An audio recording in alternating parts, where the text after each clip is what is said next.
പ്രിയപ്പെട്ടവരെ, വിശുദ്ധ ബൈബിളിനെ ആസ്പദമാക്കിക്കൊണ്ട് ഞങ്ങൾ സംപ്രേഷണം ചെയ്യുന്ന ഒരു ചാനലാണ് ബൈബിൾ വചനങ്ങൾ എന്ന ഈ ചാനലിൽ കൂടി വിശുദ്ധ ബൈബിളിലെ പഴയ നിയമത്തിലെ ഉൽപ്പത്തി പുസ്തകം മുതൽ പുതിയ നിയമത്തിലെ വെളിപാടിന്റെ പുസ്തകം വരെയുള്ള എല്ലാ അധ്യായങ്ങളും ഉൾക്കൊള്ളിക്കുവാൻ ഞങ്ങൾ ശ്രമിക്കുകയാണ്. ഈ ബൈബിൾ വചന ഭാഗങ്ങൾ കേൾക്കുന്ന എല്ലാവരും ഉൽപ്പത്തി പുസ്തകം 1 മുതലുള്ള എല്ലാ അധ്യായങ്ങളും കേൾക്കുവാൻ വിനീതമായി അഭ്യർത്ഥിക്കുന്നു. അതോടൊപ്പം തന്നെ ഈ ദൈവവചനങ്ങൾ ഓരോന്നും കേൾക്കുന്നവർ ലോകത്തിന് ശാന്തിയും സമാധാനവും സന്തോഷവും ലഭിക്കാൻ വേണ്ടി എന്നോടൊപ്പം ഈശ്വരനോട് സർവശക്തനായ ദൈവത്തോട് പ്രാർത്ഥിക്കുക. അതോടൊപ്പം തന്നെ ഈ ചാനൽ കാണുന്ന എല്ലാവരും ഞങ്ങളുടെ ചാനൽ ഒന്ന് സബ്സ്ക്രൈബ് ചെയ്യാൻ മറക്കരുത്. കാരണം സബ്സ്ക്രൈബ് ചെയ്ത് താഴെയുള്ള ബെൽ ഐക്കൺ കൂടി ക്ലിക്ക് ചെയ്താൽ മാത്രമേ തുടർന്നുള്ള അധ്യായങ്ങൾ നിങ്ങൾക്ക് ലഭിക്കുകയുള്ളൂ. അതുകൊണ്ട് ദയവ് ചെയ്ത് ഈ ചാനൽ കാണുന്ന എല്ലാവരും ഒന്ന് സബ്സ്ക്രൈബ് ചെയ്യുക. നിങ്ങൾ എവിടെയും പ്രാർത്ഥന നിർഭരമായ സഹകരണത്തിന് നന്ദി അറിയിച്ചുകൊണ്ട് തുടർന്ന് പ്രതീക്ഷിച്ചുകൊണ്ട് ഉൽപ്പത്തി പുസ്തകം 22-ാം അധ്യായം.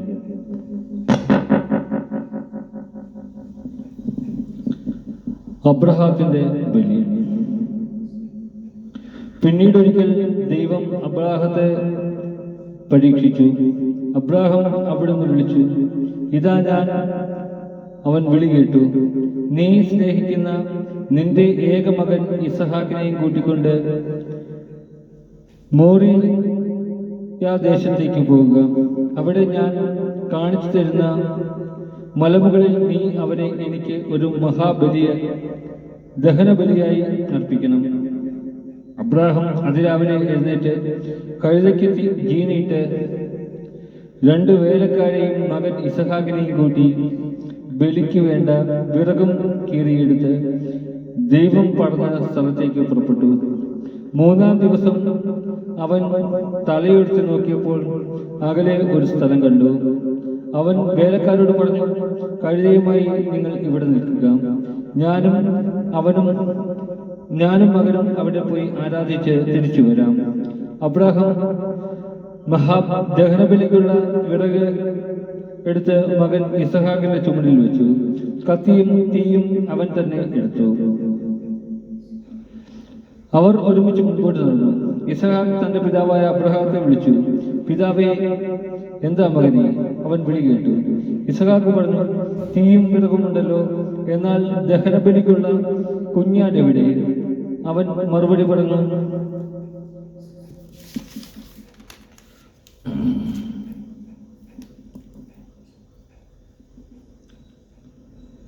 ബലിക്കുള്ള കുഞ്ഞാടിനെ ദൈവം തന്നെ തരും. അവരൊന്നിച്ച് മുമ്പോട്ട് പോയി. ദൈവം പറഞ്ഞ സ്ഥലത്തെത്തിയപ്പോൾ അബ്രാഹാം അവിടെ ഒരു ബലിപീഠം പണിതു. വിറക് അടുക്കി വെച്ചിട്ട് ഇസഹാക്കിനെ ബന്ധിച്ച് വിറകിന് മീതെ കിടത്തി. മകനെ ബലി കഴിക്കുവാൻ അബ്രാഹാം കത്തി കയ്യിൽ എടുത്തു. തൽക്ഷണം കർത്താവിന്റെ ദൂതൻ ആകാശത്തു നിന്ന് അബ്രഹാം എന്ന് വിളിച്ചു. ഇതാ ഞാൻ വിളി കേട്ടു, കുട്ടിയുടെ മേൽ കൈവയ്ക്കരുത്, അവനെ ഒന്നും ചെയ്യരുത്. നീ ദൈവത്തെ ഭയപ്പെടുന്നുവെന്ന് എനിക്കിപ്പോൾ ഉറപ്പായി.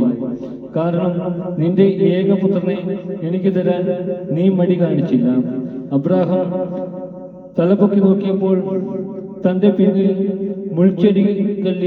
മുൾച്ചെടികളിൽ കൊമ്പ് ഉടക്കിയിരിക്കുന്ന ഒരു മുട്ടനാട്ടിനെ കണ്ടു. അവൻ അതിനെ മകനു പകരം ദഹനബലി അർപ്പിച്ചു.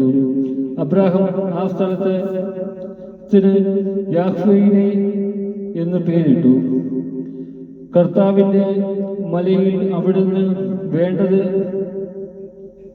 പ്രദാനം ചെയ്യുന്നുവെന്ന് ഇന്നുവരെയും പറയപ്പെടുന്നു.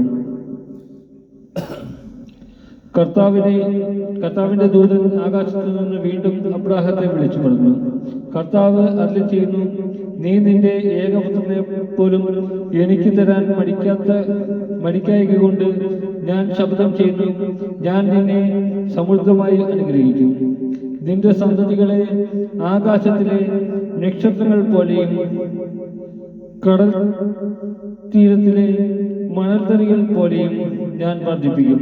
ശത്രുവിന്റെ നഗര കവാടങ്ങൾ അവർ പിടിച്ചെടുക്കും.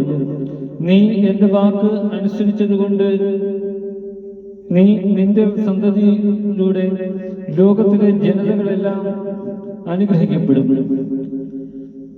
അബ്രാഹാം എഴുന്നേറ്റ് തന്റെ വേലക്കാരുടെ അടുത്തേക്ക് ചെന്നു അവിടെ ഒന്നിച്ച് ബേർഷേബ മലയിലേക്ക് തിരിച്ചുപോയി. അബ്രാഹാം ബേർഷേബയിൽ പാർത്തു. തന്റെ സഹോദരനായ നാഹോറിന് മിൽക്കായിൽ മക്കളുണ്ടായവരും അബ്രഹാം അറിഞ്ഞു. അവർ മൂത്തവനായ ബൂസ്, അവന്റെ സഹോദരൻ ബൂസ്, ആരാമിന്റെ പിതാവായ കെമുവേൽ, കേസേത്ത്, ഹാരസ, പിൽഷാദ്, ഇത്ലാഖ്, ബത്തുവേൽ എന്നിവരുമായിരുന്നു. ബത്തുവേൽ റാബെക്കയുടെ പിതാവായിരുന്നു. അബ്രഹാത്തിന്റെ സഹോദരനായ നാഹോറിന് മിൽക്കായിലുണ്ടായവരാണ് ഈ 8 പേരും. അതിനു പുറമെ അവന്റെ ഉപനാരിയായ റൗമായിൽ നിന്ന്